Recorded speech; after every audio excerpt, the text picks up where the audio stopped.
A Segunda Guerra Mundial terminou como uma ferida aberta na história humana, uma cicatriz que nunca desapareceria completamente. Entre ruínas, julgamentos e documentos queimados às pressas, surgiram centenas de relatos sobre projetos, protótipos e experimentos que nunca chegaram a ser encontrados. Muitos eram apenas rumores. Outros, invenções exageradas pela propaganda de guerra. Mas alguns pareciam reais demais para serem ignorados. E entre esses fragmentos de verdade distorcida, havia um que incomodava pesquisadores e militares por décadas: o desaparecimento completo de um artefato chamado Geratsiebsen, ou simplesmente G-17. O G-17 não tinha registros oficiais completos. Apenas notas desconexas em diários de engenheiros, rabiscos técnicos encontrados em bunkers abandonados e depoimentos enigmáticos coletados por forças aliadas no pós-guerra. Ninguém sabia exatamente o que era um submarino? Uma arma? Um sistema de detecção? Apenas que ele estava ligado a uma instalação subterrânea na região dos Alpes Bávaros, onde cientistas do regime haviam reunido suas últimas esperanças antes do colapso iminente. Em meio ao caos dos dias finais, a instalação foi evacuada, alguns equipamentos destruídos e outros removidos. Mas o G-17 simplesmente não existia mais. Era como se tivesse evaporado. Décadas se passaram, teorias surgiram, documentários foram feitos, e o G-17 tornou-se mais uma lenda entre as milhares que os anos de conflito produziram. Até que, silenciosamente, o assunto desapareceu dos relatórios. Nenhuma agência de inteligência falava sobre isso. Nenhum governo parecia interessado. Até que, quase meio século depois, um evento improvável reacenderia a chama da suspeita, se colocaria o Brasil no centro de um mistério global. Em 1987, engenheiros brasileiros que trabalhavam na modernização de um conjunto de sensores navais em uma base remota no litoral de Santa Catarina registraram algo incomum nos relatórios internos. Eram fragmentos metálicos de origem desconhecida, recuperados após uma falha abrupta nos sistemas de varredura. À primeira vista, parecia sucata arrastada pela correnteza, mas a composição química não correspondia a nenhum material utilizado pela Marinha. O mais estranho, apresentava marcas de corrosão que não pertenciam a nenhum ambiente brasileiro. Eram típicas de regiões glaciais ou de lagos alpinos extremamente frios. No início, tratava-se apenas de uma curiosidade técnica. O tipo de material que engenheiros catalogam, armazenam e seguem com a vida. Mas quando um dos fragmentos passou por um laboratório de metalurgia avançada em São Paulo, algo alarmou os cientistas: o metal possuía ligações moleculares que não eram compatíveis com processos industriais modernos, nem brasileiros, nem americanos, nem soviéticos. Era algo que parecia congelado no tempo. E foi aí que um dos pesquisadores, um historiador por hobby, sugeriu algo que até então parecia absurdo: isso aqui parece com descrições parciais do projeto G-17, aquele rumor da Segunda Guerra. Os militares inicialmente riram. Era impossível. Como um artefato supostamente perdido em 1945 teria vindo parar em águas brasileiras? Mas, semanas depois, a brincadeira se transformou em urgência quando mergulhadores da Marinha encontraram, a 90 metros de profundidade, uma estrutura metálica semi-enterrada no leito do mar, não muito longe da região em que os sensores haviam falhado. Os primeiros mergulhos confirmaram que aquela estrutura não era brasileira, nem americana, e muito menos soviética. Tinha características que lembravam esboços alemães dos anos 40. Assim começou a operação mais sigilosa da Marinha Brasileira desde a Guerra da Lagosta. Nomeada internamente como Projeto Reaparecimento, ela envolvia uma combinação de silêncio absoluto, vigilância militar e cooperação entre químicos, historiadores, engenheiros navais e especialistas em recuperação de artefatos históricos.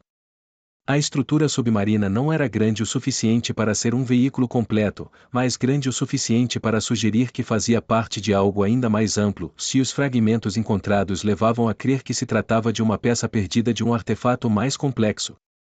Quando os relatórios preliminares foram entregues ao comando da Marinha, a reação foi imediata: reforçar o isolamento da área e recusar qualquer solicitação de cooperação internacional. Os Estados Unidos pediram acesso. A Alemanha ofereceu especialistas. O Reino Unido se dispôs a auxiliar nas análises de metalurgia. Todos receberam respostas diplomáticas, educadas e evasivas. Mas dentro das salas internas da Marinha, a pergunta era outra: e se aquilo era realmente parte do G-17, como havia chegado ao Brasil?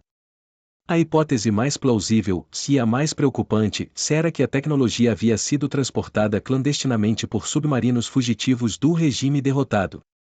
Mas essa hipótese tinha um problema, e não havia registros de embarcações com carga tão específica cruzando o Atlântico após o colapso de 1945.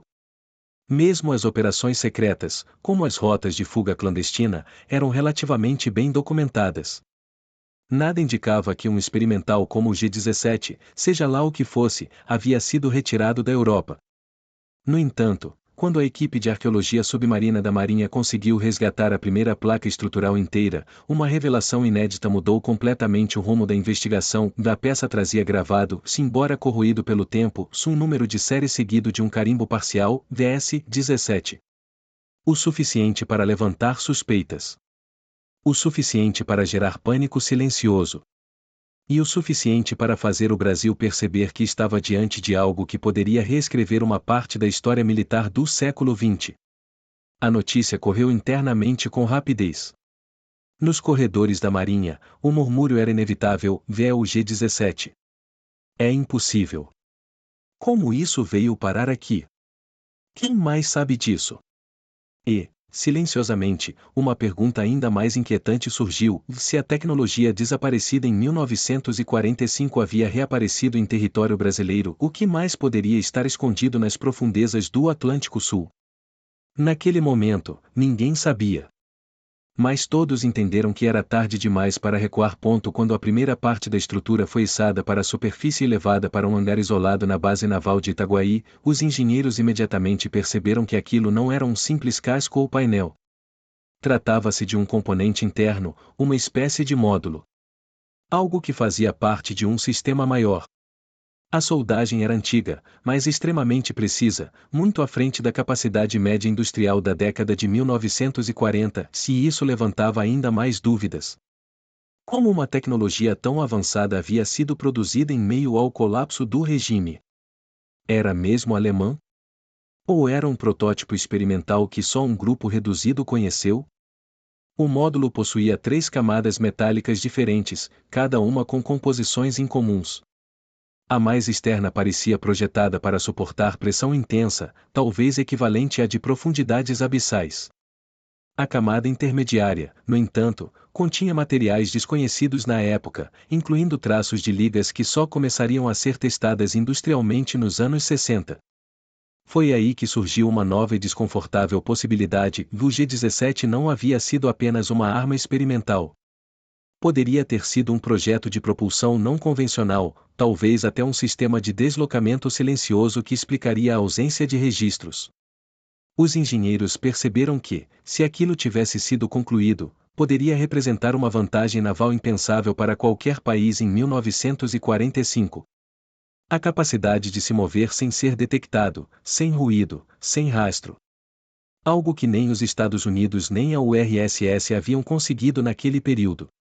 E de repente, o Brasil tinha, em suas mãos, um vestígio de tecnologia que jamais deveria ter existido, pelo menos não naquele tempo. No entanto, a maior descoberta ainda estava por vir. Durante uma operação de varredura mais ampla, usando equipamentos de sonar de alta precisão, foi encontrada uma segunda estrutura, muito maior que a primeira. Ela estava parcialmente enterrada no fundo do mar, inclinada, como se tivesse caído ali após uma falha catastrófica. Quando os mergulhadores filmaram as primeiras imagens, o silêncio na sala de monitoramento foi absoluto. A forma era inconfundível: aquilo era parte de um casco de submarino. Mas não de um submarino convencional. A forma era angulosa, sem a curvatura suave dos submarinos da década de 40. Tinha elementos externos que lembravam a fuselagem de aeronaves. E sua dimensão era muito maior do que qualquer protótipo naval conhecido do período. O mais chocante era a presença de aberturas e encaixes estruturais nunca vistos. Como se aquilo tivesse sido construído não para navegar, mas para realizar algum tipo de operação submersa completamente nova. Era como se o G-17 tivesse sido projetado para testar um conceito tão avançado que só faria sentido décadas mais tarde. Mas a pergunta persistia: como esta máquina veio parar no Brasil? Relatórios começaram a apontar para uma possibilidade inexplorada: certos submarinos alemães realmente fugiram para o Atlântico Sul após o colapso, alguns chegando à Argentina, outros desaparecendo por completo. Seria possível que um desses submarinos estivesse carregando o G-17 e tivesse sofrido algum tipo de acidente perto da costa brasileira? E se sim, por que nada foi registrado? Os mergulhadores encontraram marcas de colisão no casco submerso, sugerindo que ele havia sofrido um impacto antes de afundar. Isso levantou uma nova hipótese, se a mais perturbadora até então: o G-17 pode ter sido transportado secretamente, mas nunca chegou a seu destino final. Talvez o submarino que o carregava estivesse tentando fugir de algo ou de alguém. Talvez estivesse tentando evitar ser detectado.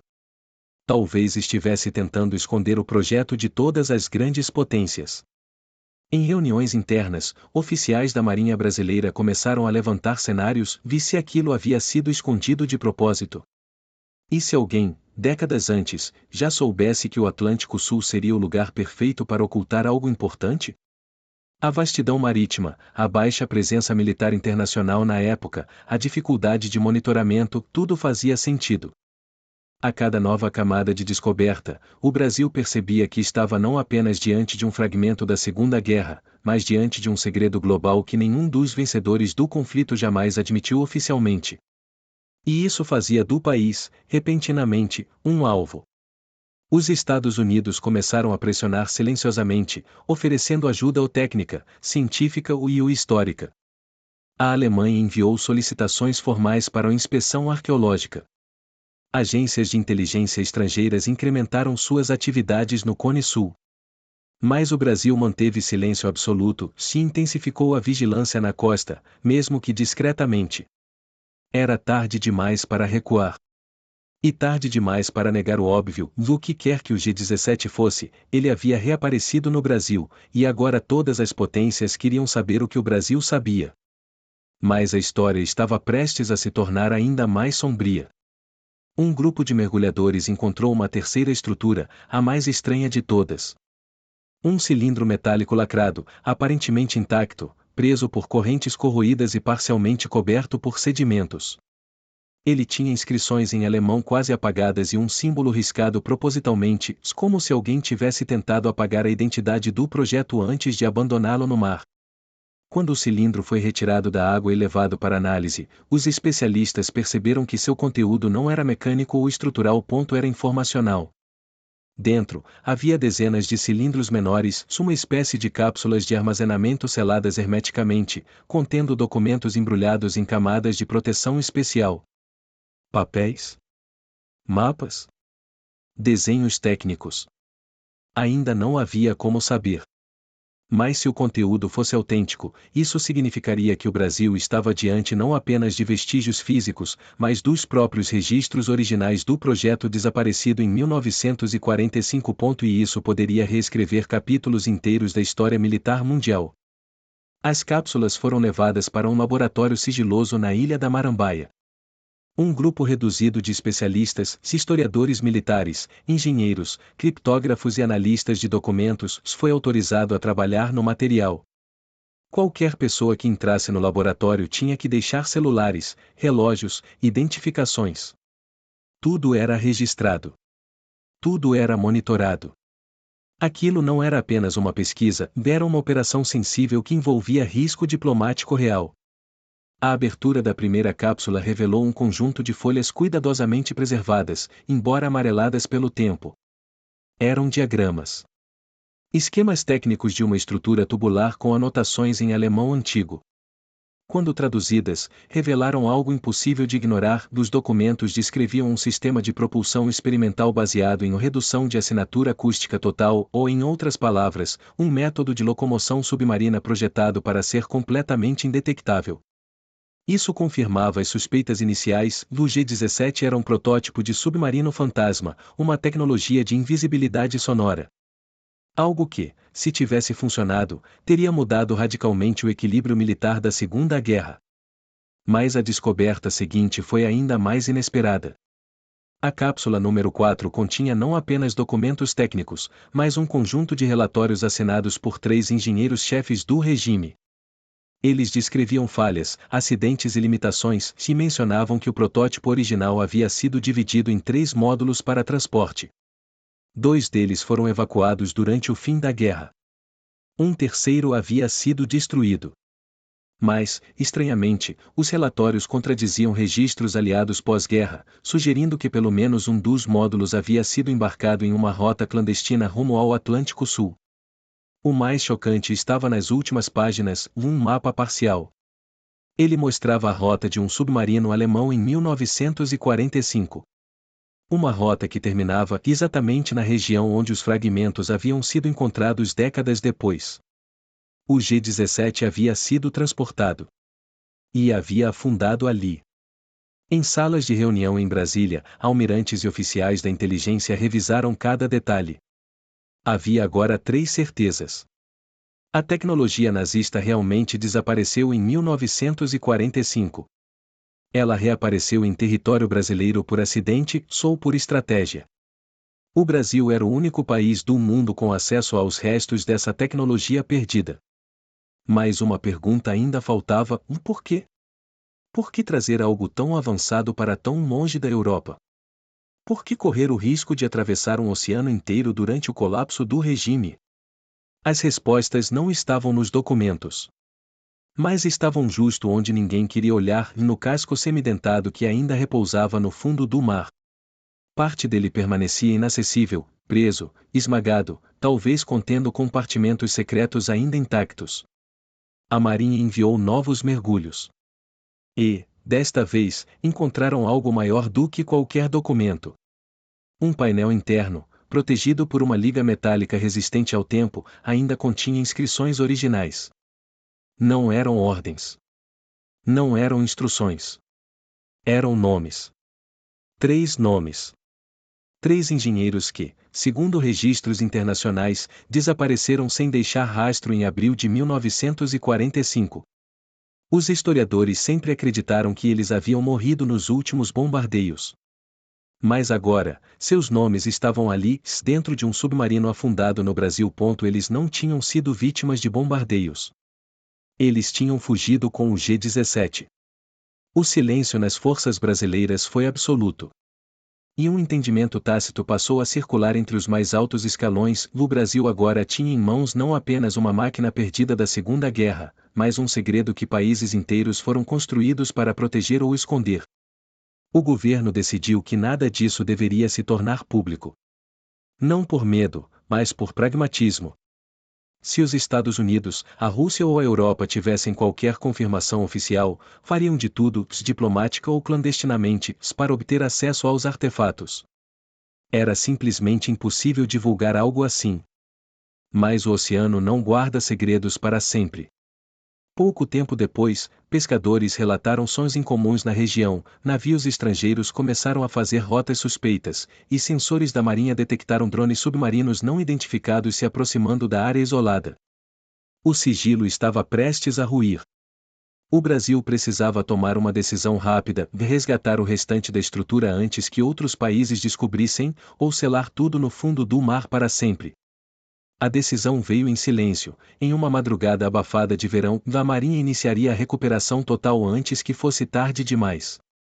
Mergulhadores especializados foram enviados em operações noturnas. Sonar ativo foi desligado para não atrair monitoramento estrangeiro. E, pouco a pouco, o casco do G-17 foi fragmentado e recuperado. Quando a última peça emergiu e foi levada para análise, a história estava completa, se ainda mais assustadora do que se imaginava. O G-17 não era apenas uma tecnologia experimental perdida. Era um programa que nunca deveria ter sido retomado por ninguém. Uma tentativa desesperada do regime derrotado de criar uma máquina capaz de desaparecer no oceano, indetectável, absolutamente silenciosa. Algo que poderia ter mudado o curso da guerra, se talvez da história. E agora, décadas depois, seu segredo estava inteiramente nas mãos brasileiras. Os Estados Unidos nunca descobriram oficialmente. A Alemanha nunca teve confirmação. Nenhuma potência obteve acesso à tecnologia. E o Brasil manteve tudo enterrado em relatórios secretos, longe de qualquer olhar estrangeiro. Mas até hoje, em salas restritas da Marinha, em cofres hermeticamente selados da ilha da Marambaia, repousam as cápsulas metálicas recuperadas daquele submarino caído. Junto delas, fragmentos do casco armazenados em silêncio, peças corroídas pelo tempo, esquemas técnicos impossíveis e um mapa que conecta 1945 ao litoral brasileiro de forma inquietante. E quando alguém pergunta por que essas peças nunca foram exibidas em museus ou divulgadas em publicações acadêmicas, a resposta sempre é a mesma. Algumas tecnologias desaparecem porque devem desaparecer. E algumas reaparecem apenas para lembrar o mundo de que certos segredos não podem, se não devem, ser controlados por ninguém. E assim, a tecnologia nazista que sumiu em 1945 encontrou seu túmulo, se seu renascimento, no Brasil. Não como arma. Não como triunfo. Mas como um aviso silencioso que o mundo jamais conhecerá oficialmente. E apenas poucos, muito poucos, sabem a verdade.